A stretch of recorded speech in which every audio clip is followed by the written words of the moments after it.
Hello and welcome to the White Collar Fitness Radio, the ultimate podcast for professionals striving to achieve optimal performance in today's fast-paced age. I'm your host, Bruno Dalladoni, online body transformation specialist and founder of the Health Coach Fitness. I'm here to help you optimize your health and fitness, even if you're short on time.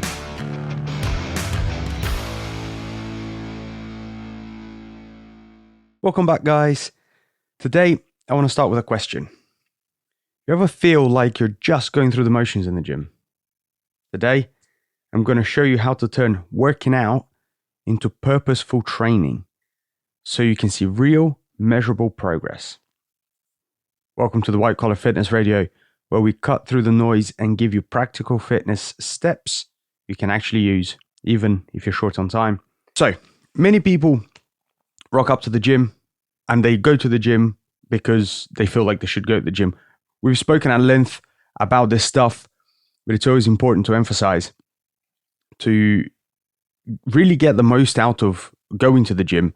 You need to have a clear, concise goal, a clear, concise plan of attack as to why you're going to the gym.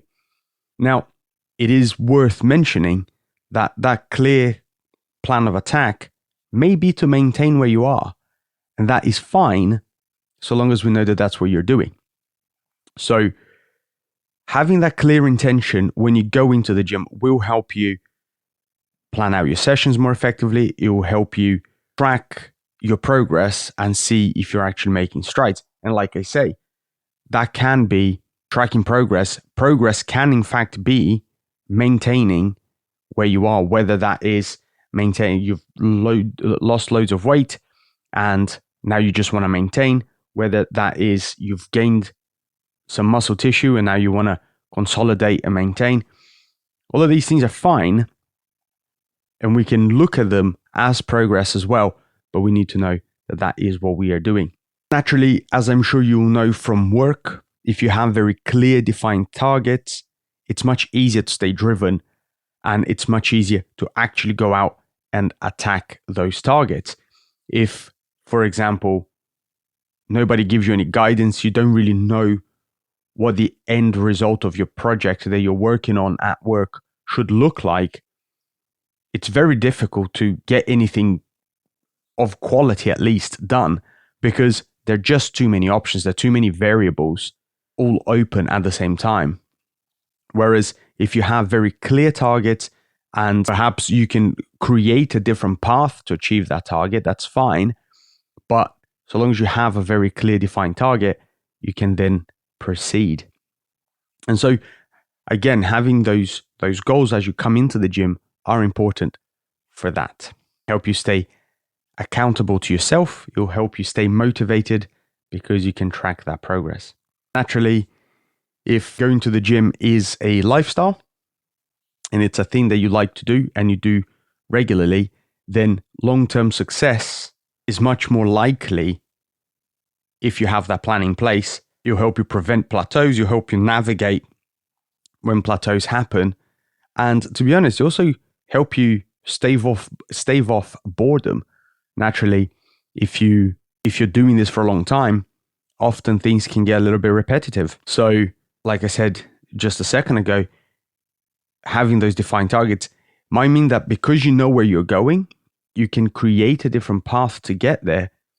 And when you're doing this stuff for a long time, having that option is always quite nice. But really, you only get there if you know where you're going. Cool. I feel like I've banged on about that enough. So we probably should talk about what we need to do to set those goals. And SMART goals are always a great way of attacking it. So SMART, we've spoken about these before. I'm sure you guys have seen these either at work or in different areas of your life. Specific, measurable, achievable, relevant, and time-bound. So specific, obviously you want to specify a goal, an objective that you're going to add 20 pounds to my bench press, or I don't know, squat 100 kilos, or drop 3 dress sizes, whatever, right? Those things are more specific than you just going, oh, I just want to get a bit fit. Well, what does fit look like to you? define, the more definition you have to these things, the better it is. Think about it in the sense of you going, I just want to get a bit fit. Well, a bit fit, it's like you having a tiny little, I don't know, call it 5-inch TV in the 80s, right? That image quality is rubbish. You're not actually watching anything. Whereas the more definition you can add to that, well, the bigger your screen becomes, the more definition you've got there. Next thing, you're not even looking at a 4K TV, you're looking at an 8K TV. Come on. So it's important to have that very clear definition. Be very specific with it. Next, it needs to be measurable. Obviously, we've just said about how specific it needs to be. Well, you then don't know if you're moving towards it or away from it if you're not measuring it. So there is that saying that anything that you measure, anything that you track, you can manage. And so this is obviously that. If you are trying to, let's say, add more weight to your squat, but you don't know what you did last week, you don't know what you did the week before, you don't know what's happening week on week, well, how do you know you're actually making any progress? Now, sometimes you do need to back off a little bit, so you can add on a little bit more later on. But if you haven't got that measured, if you haven't got that tracking in place, you don't know if you're making progress or not. So measuring your progress is very, very important. It needs to be achievable. I can say here that one of my goals is to build better, faster, more impressive rockets than Elon Musk. But let's all be honest, that isn't very achievable for me. I am a lowly PT, and that is quite possibly one of the most intelligent engineers that we've had for a very, very long time. So make it achievable. Now, I will say as a note here that achievable is and it should be outside of your comfort zone. It has to be realistic, right? It has to be achievable. But if it's still something that doesn't really challenge you as you're setting it, I can guarantee you're not going to do it because it's not challenging. You need to set your sights on something that you almost get a little bit anxious, a little bit of heart palpitations thinking about it. Because now you're going to have to pull your finger out and get some stuff done to achieve it. If it's like, my goal for today is to make a chicken sandwich, and then you don't make the chicken sandwich, you're like, I didn't make the chicken sandwich, right? Like, this stuff has to matter. And for it to matter, it needs to be outside of that comfort zone. Now, again, just for context, if you're chronically depressed and you haven't actually been able to get out of bed for the past, 3 weeks, then perhaps making a chicken sandwich is, in fact, just outside your comfort zone enough that will spur you to do the thing. So context, as I say, is always everything. It has to be relevant. If it doesn't align with your personal values, your personal interests, your lifestyle, it's not going to matter because you're not going to do it, right? For me, again, I can be like, sweet, I'm going to be the best golfer in the world. Tiger Woods, sit down, boy. But again, that's not happening, is it? I don't even play golf. So it's completely irrelevant to me. So make sure that all the stuff that you build, all these things, they are foundations, they're building blocks, right? A house built without foundations tends to be pretty rickety. So you want to make sure that those foundations are there in place so that you can build and you can attack and things can be awesome. Foundations are, have you set yourself some good goals? Are you measuring it? Is it actually achievable and outside of your comfort zone? Is it relevant? Do you care about it enough? And then as always, make it time bound. So there is the Parkinson law, I think is what it's called. I might be wrong, but I think it's called the Parkinson's law, where you basically fill the allocated time to do any given task.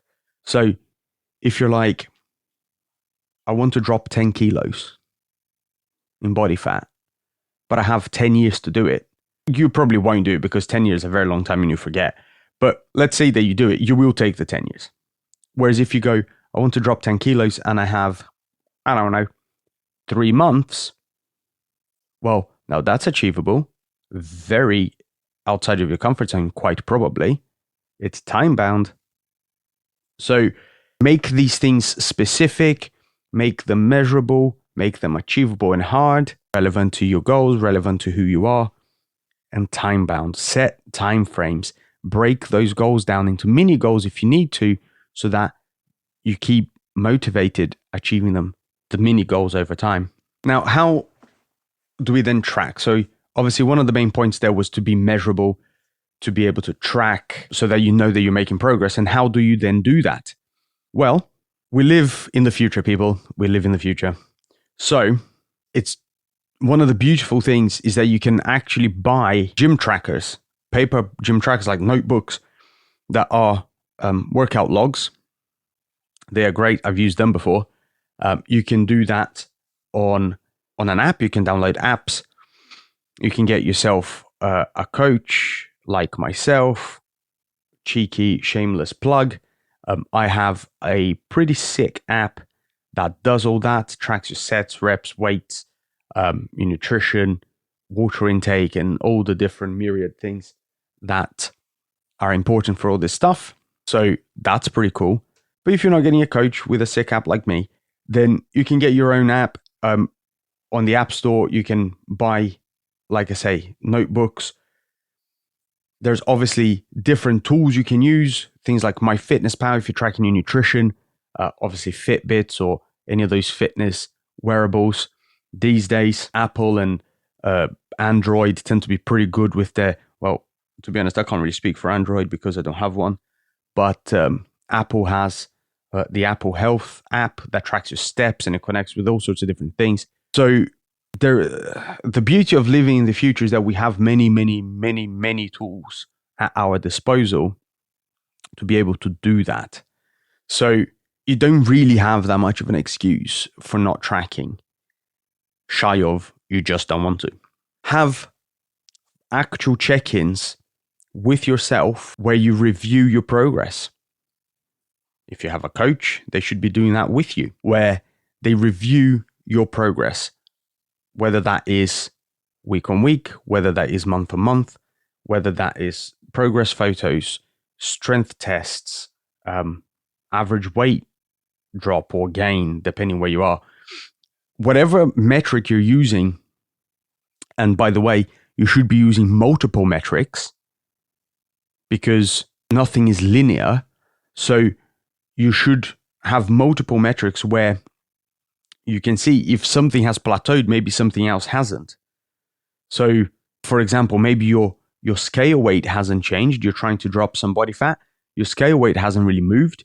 But when you compare pictures month on month, you can see some definition that wasn't there before. What that would suggest is that you are in fact still dropping body fat, but you're either holding on to a bit of water or you are gaining a little bit more muscle where that definition is appearing. And let's just caveat here that muscle gain is very slow and it should be slow, otherwise you're getting fat. So let's just caveat that.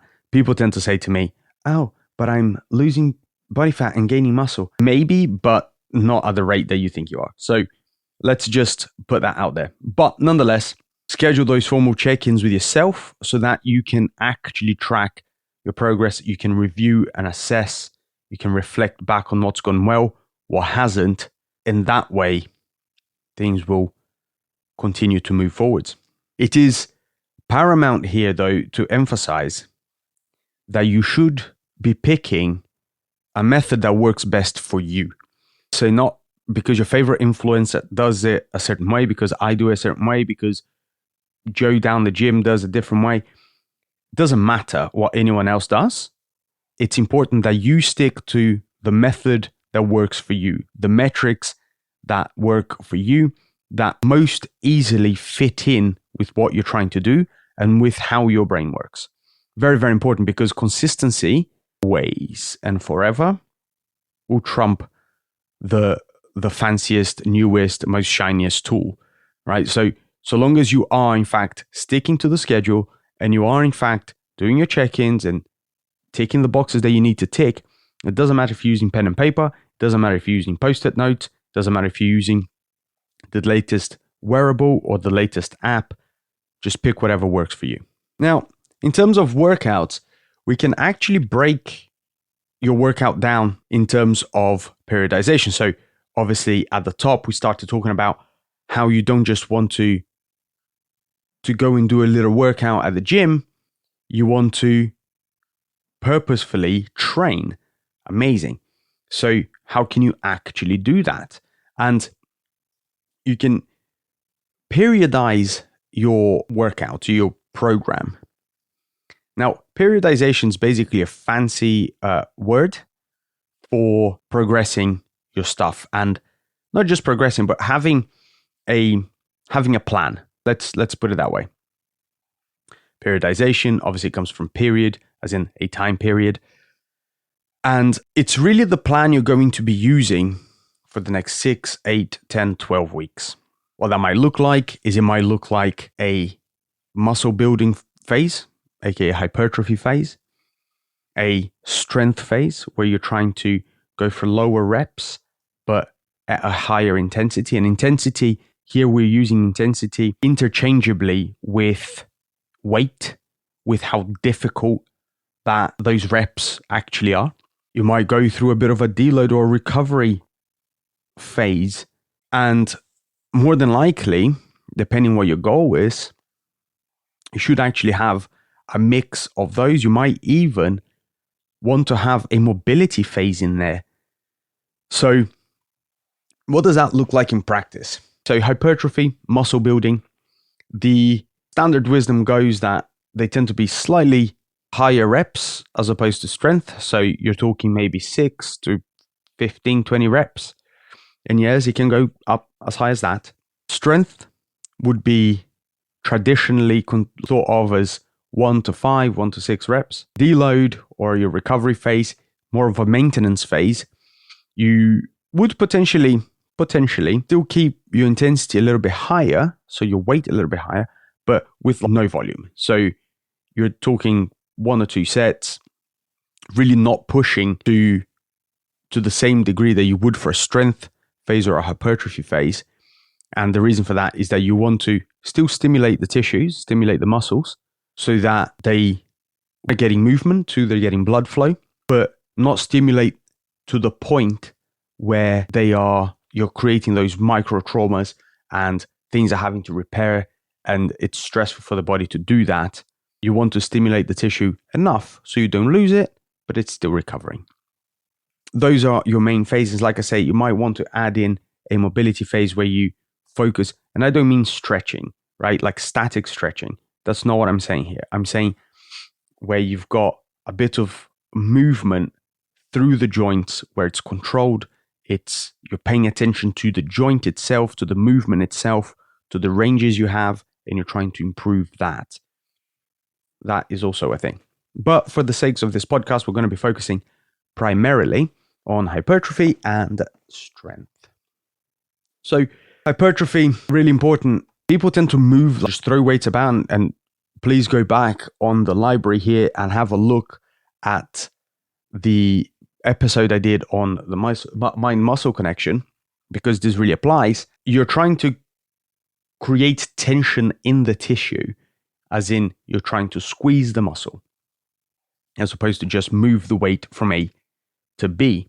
Now, please just take this as a given that whenever we're talking about any of these things, your form is always and forever the first thing you should be paying attention to. If your form is rubbish, then none of the following will apply.